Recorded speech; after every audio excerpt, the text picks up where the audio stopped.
سلام ومرحبا بكم في قناة طبخ ويوميات أسي. إن شاء الله كامل تكونوا بخير وعلى خير. جيتكم اليوم بأول تحضيراتي لشهر رمضان الفضيل. جبت لكم وصفة لاصوص طوماط منزلية 100%، ما فيهاش كامل المواد هذيك الزائدة والمواد الحافظة وكامل، وتخليك تستغني حتى على لا طوماط كونسونطري.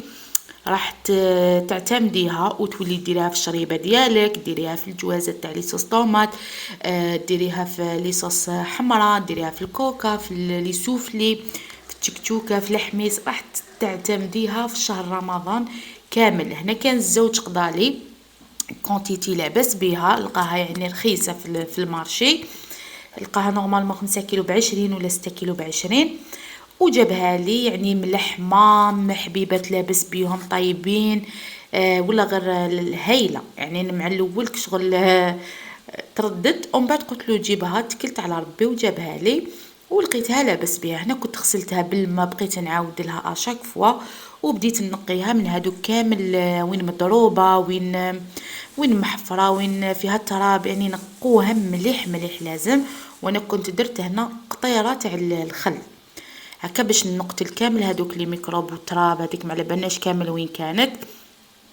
المهم نقيتها حبه بحبه و كملت الكونتيتي هذيك كامل. على بالنا بلي في رمضان نقعدوا غير نطيبوا ونواسوا وكل شيء، وكاين حاجات يعني يزيدوا يغلاو هكا كيطلعوا في نار بلا سبه يطلعوا نار. هكا نوجدوا باش هكا نخلو وقت للعبادات، نخلو وقت لروحنا، وقت ماشي غير كوزينه. وما تنسوش باللي هاد رمضان غير يبدا 15 يوم تاع نكملوا 15 يوم يبداو الاختبارات، يعني او موا تنقصي على روحك الوقيف، توجدي هادو الصوالح توجديهم هكايا، راح تقتصدي المصاريف وتقتصدي في الوقت.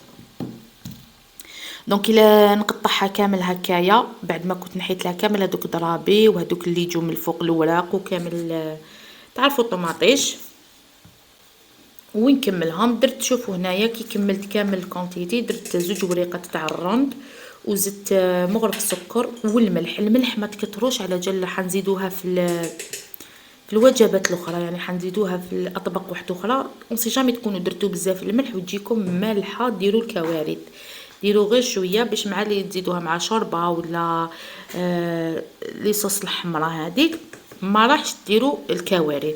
هنا جاتني 2 قدرات، لازم تخلوها تنفس وبالاكم ديروا الماء، ما ديروش الماء. شوفوا الطيب في الماء ديالها، هي راح تطلق واحد الماء دوك تشوفوا. اشاك فوا بقاو تحركوا باش هكايا ما تلصق لكمش وتواسوا. شوفوا الماء اللي خرجت منها، ما تزيدوش الماء، خلوها كيما درت الملح والسكر والرند، خليتهم غطيتهم بدات تطلق وحدها الماء، خليه يتشرب. وكل 10 دقائق حركيها باش هكايا تخرجي لها داك لي غاز، تخرج ما تتحرقش، وباش كامل طيب على وجهها. هنا كي بقى لها غير شويه ما كاينكم ميزانكم تجيبوا بلي نقص هذاك الماء والطابت، تجبدوها وميكسوها هكا بالاشوار ولا بالبغا ميكسور ولا عندكم هذاك الروبو كامل. ليسونسيال تترحى ونديرها في كسكاسه ونبقى هكا نحرك ونخبط باش تحبط لي كامل هذيك اللي راني حبتها لاصوص، وتقعد لي من الفوقه الزريعه وتقعد لي القشره. لازم تواسوها سينو حتجيكم القشار، ولازم يعني تصفوها بالكسكاسه. وهذا هو القوام. شوفوا كيفاش جات هايله ثقيله. قلت لكم تقدروا تستغناو على الطوماطيش تاع الباطا اللي هي مضره، هذه 100% مليحه. شوفوا نبقى هكا نحرك بهذه الطريقه، بقاو تجيبوا وتردوا وتخبطوا الكسكاسه راح تهبط لكم كامل هذيك وتقعد لكم القشره والزريعه. نحكم لي قوبلي ديالي، هي من الاحسن تاع الكاغط باش دقيقه تقطعوه.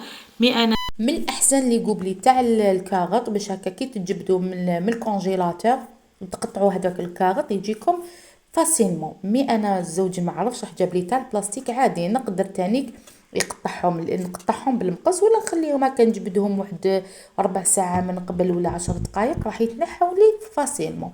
نديروهم في الكونجيلاتور، نديروهم في لي بواط قلت لكم تاع لي غوبلي، ونحطهم في لي بواطه هكا في البواطه، خليتهم تكونجلاو. وهذه هي الريزولتا تاعهم. نتمنى تكون نالت اعجابكم وبزاف هايله. شوفوا كيفاش جات حمر، الله الله، وجات اقتصاديه. الا حبيتها في لي صوص طوماط تاع البيتزا ولا كوكا، راح نخدم لاصوص تاعي ونزيد هذيك الباطه تاع هديه. كنت قادره يعني نزيد نوجدها، مي قلت لا لا، ندير غير طوماطيش هكا كي نسحق لاصوص نزيد نطيبها جديده تكون واجده. وإلا كانت للشوربه نجبد الكوبلي نرميه مع الخضره ديالي، وإلا كانت الجواز تاني كنحطو نحمس به. تجي واش نقول لكم، عسل السكر. علاش درت السكر؟ باش نحي الحموضيه تاع الطوماطيش، على بالنا كامل بلي الطوماطيش فيها الحموضه ني تجي قارصه. الا ما قتلتولهاش هذيك الحموضيه تغسل لكم شويه الماكله. ديروا لها مغرفه سكر في هذه الكونتيتي الكبيره، ولا كانت عندك كونتيتي صغيره ديري غير شويه سكر، لا بس بها تكفي بالغرض. هذه هي الوصفه تاع اليوم. ما تنسونيش جيم او كومونتير، تهلاو في روحكم، ومع تدبيره اخرى مع تحضيرات اخرى. السلام عليكم.